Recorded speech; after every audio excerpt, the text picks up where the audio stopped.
Oh. I was like, did she introduce us yet? You're good? Well, we're just waiting. You're good, you're good, you're good, you're good, you're good. Look, they have our names on both sides, so we know who we are. I don't forget. Tom Kenny, got it.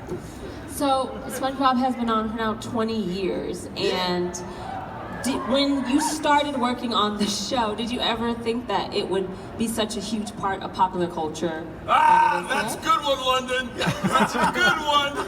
Because I didn't think that. Tom, did you?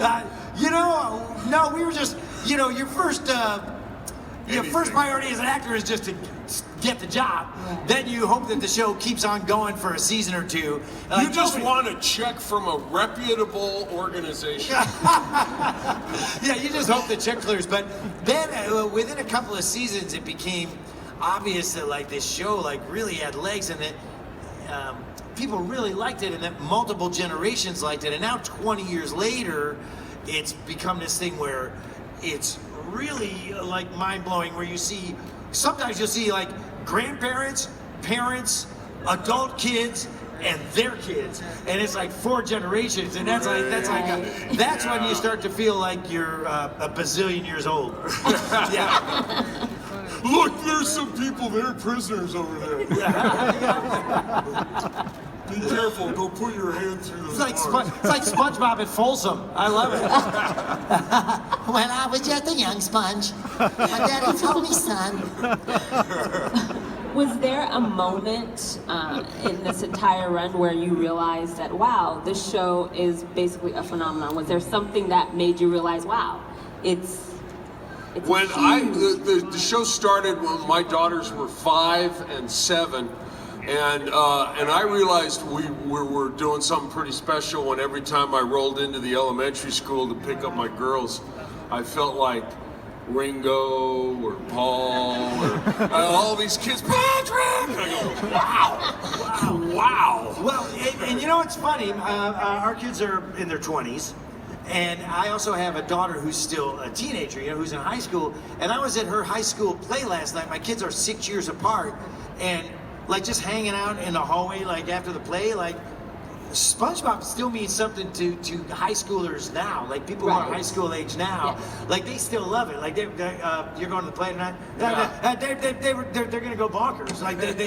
So it's funny. Like I said, the longevity of it is something that you don't often get a chance to experience in this business. Everything's kind of ephemeral, especially now. Yeah. Stuff will be really huge for a minute and then utterly disappears, so stuff burns really bright and really hot for a really short amount of time. It's hard to get along over 15 minutes, that 15 minutes. SpongeBob's had so many more minutes than 15. We are thrilled. 20 years. Yeah, thank you. Because of you guys, it's really gratifying. I mean, I don't know that we've ever had or ever will have another job like this, where there's just something about the character and the stuff people say to you. Like even at my table today, somebody was saying that they're a more tolerant, open-minded person because of SpongeBob. And they said she was saying at first she didn't even want to watch SpongeBob. She goes, when I first saw it, I thought it was stupid. And I said, yeah, you're right. It is. It's stupid in the most brilliant possible way. That's all. And that's Hillenburg. Hillenburg knew exactly what he was doing. Yeah. He's a beautiful man. And I think he still does know what he's doing. Well, speaking of Hillenburg and the incredible work he's done, can you talk to us a little bit about your work with him and how you both all came together to bring these characters and this world of Bikini Mama and everything to life? Sure. Hillenburg was a very unusual person. I could tell the first time I met him when he had auditions. Usually in cartoons, you audition in a studio. It's somewhat antiseptic because you got the glass and then there's someone giving you directions. Steven had auditions in a conference room. He had one of those little old school cassette decks, and he already had Tom as SpongeBob, what was then Sponge Boy, and he played me Tom on the cassette deck, and then I spoken to the microphone for his cassette deck, my best idea of what Patrick might sound like. And so I knew right away he was a different cat, a different animal. And sure enough, he did the session directing our first 3 seasons. And he would sit in the room with us recording. He'd set up a table and he'd doodle. And he would just make notes and then give us notes and just be, I'd love to have some of those doodles. Yeah, and so much of what you just said, Bill, just goes to Steve being a really, just kind of very real, organic person, you know, he's recording the auditions on this crappy little Kmart low-tech cassette deck, you know what I mean? Yeah. And you know, drawing on Post-it notes, and you know, Steve was just, you know, he didn't care about money, he didn't care about fame, you know, he you know, if anything, he thought that stuff kind of got in the way of his creativity a little bit. So, you know, he was much more just, you know, an artist, a surfer, an environmentalist, an ocean science enthusiast, a sculptor. You know, he was just an amazing, really a Renaissance guy, a Renaissance man that like really didn't make any big deal about how Renaissance he was. He really humble and beautiful and yeah, just really, like Bill said, highly unusual, yet you just instantly liked him and fell in love with him and wanted to please him. You know, like you just wanted to do a good job for him. Yeah. You know, it's so satisfying to make him smile. Yeah, to make him smile was one of the most, you know, you just felt like that was its own reward. You know, because you just liked him so much and you wanted to help this vision that he had that was, you know, 110% him. All came from him. And then, you know, at least for myself, I just felt that I was just the voice aspect of that. I was like that one chromosome of the character, and I just wanted to be that the way that he heard it. And you know, like I said, you just wanted to help him bring this thing to fruition in your own small little way.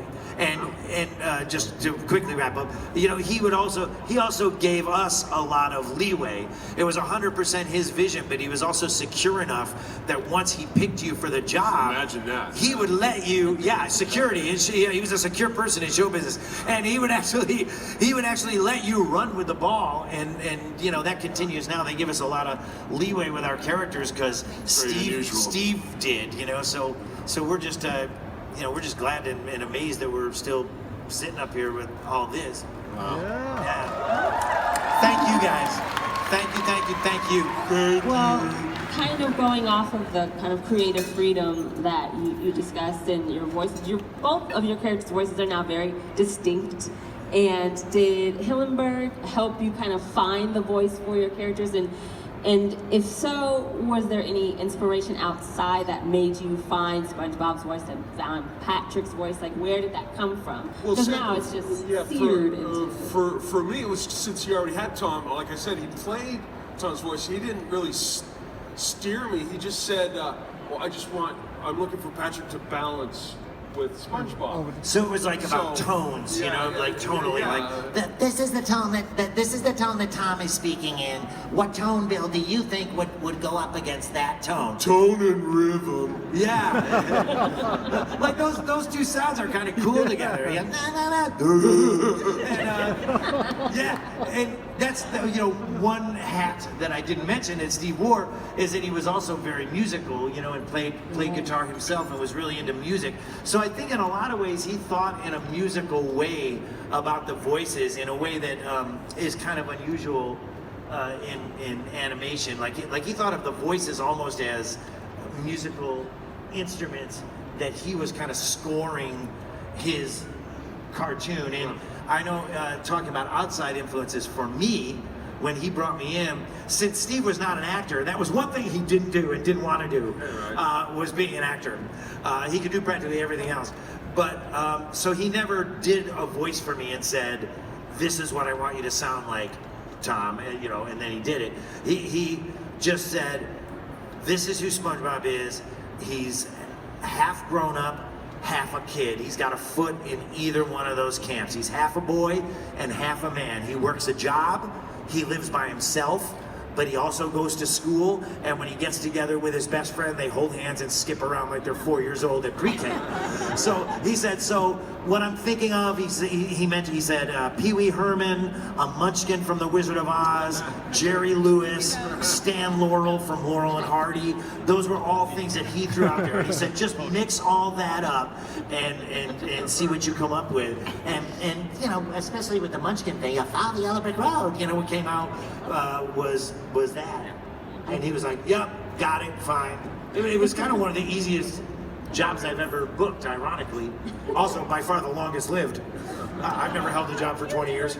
And let me say, he casting you to do that and what you contributed to the character was so perfect.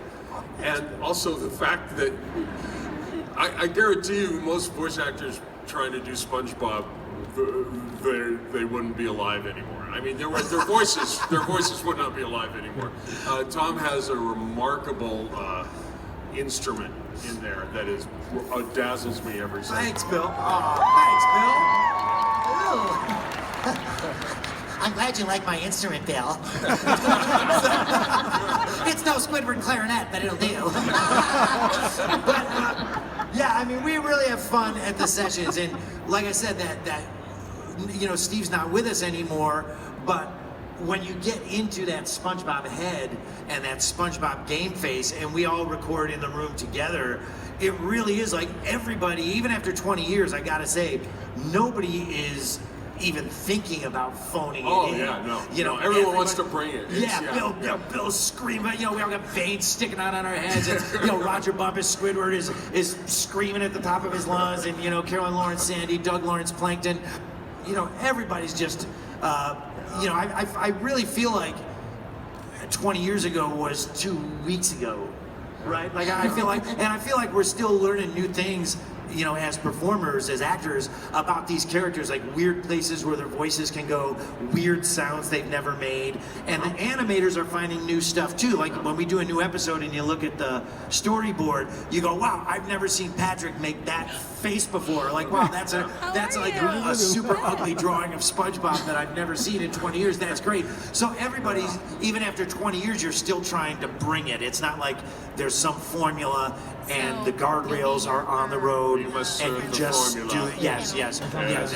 You know, serve the giant multinational $1 zillion copyright. You know, nobody is thinking that way on SpongeBob, and I think that's really remarkable. I feel like we dodged a bullet big time. That it still feels creative. Like it's this giant global entity, but it still feels artistic. When we do it, it still feels like everybody is still kind of being super right brain more than left brain, and it's it fascinates me to no end, like just How many brains do you have? my brain is my third instrument. Well, one of my favorite episodes still, after all of the seasons, is Sailor Mouth, when you learn profanity and everything's bleeped, and it's just hilarious. And I think it mixes the children's aspect with a more mature tone, so it's a little bit for everybody. And I think that show is that's one of the reasons why this show is still so popular, because it's for kids and adults. I think you can get both out of it. Do you have either just your favorite episode or one that kind of gives a balance to both that would appease the whole audience? That services the adult and the kid. Yes. I can tell you the human element of that was we were meeting some fans down at the San Diego Comic-Con, and this family came through. It was a mother, the dad, 3 kids, 9, 5, 2-year-old in a stroller. They were all dressed like Patrick. The entire family. It made me so happy. What an amazing thing to see. I know, and I know that family that you're talking about. Right. He's like a really high-powered, like corporate, like copyright lawyer. So just funny that this guy that's like in courtrooms and he's like, you know, tights. oh my God, yeah, and he's like wearing tights and flowered shorts. He's got a point on his head. He's going, dude.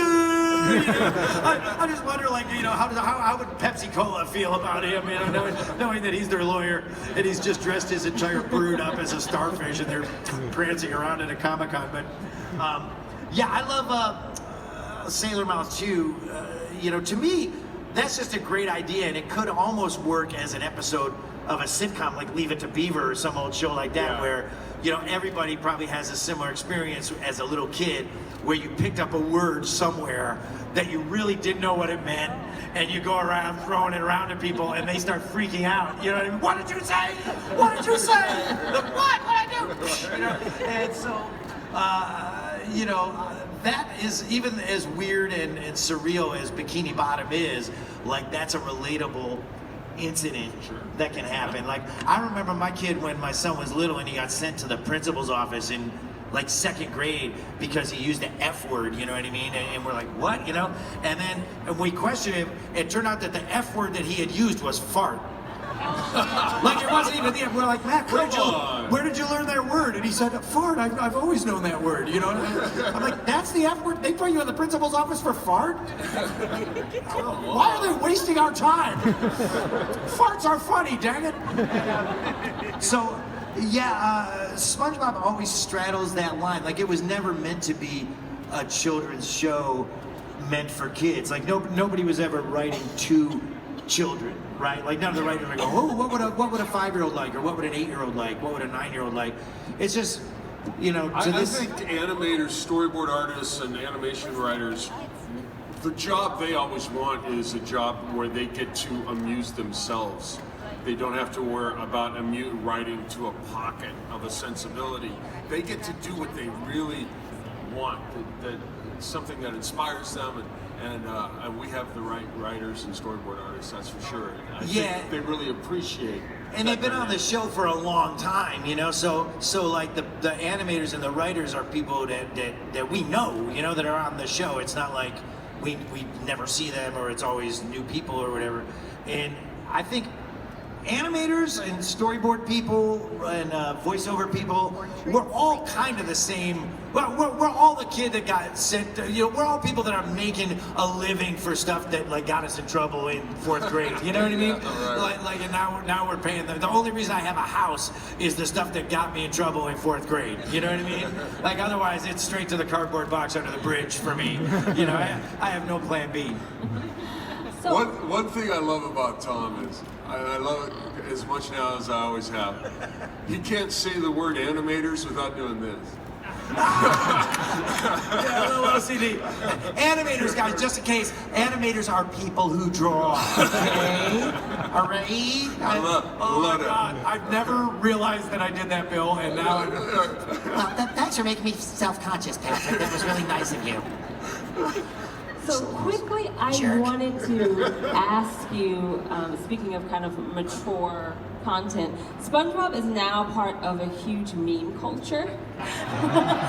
It's everywhere.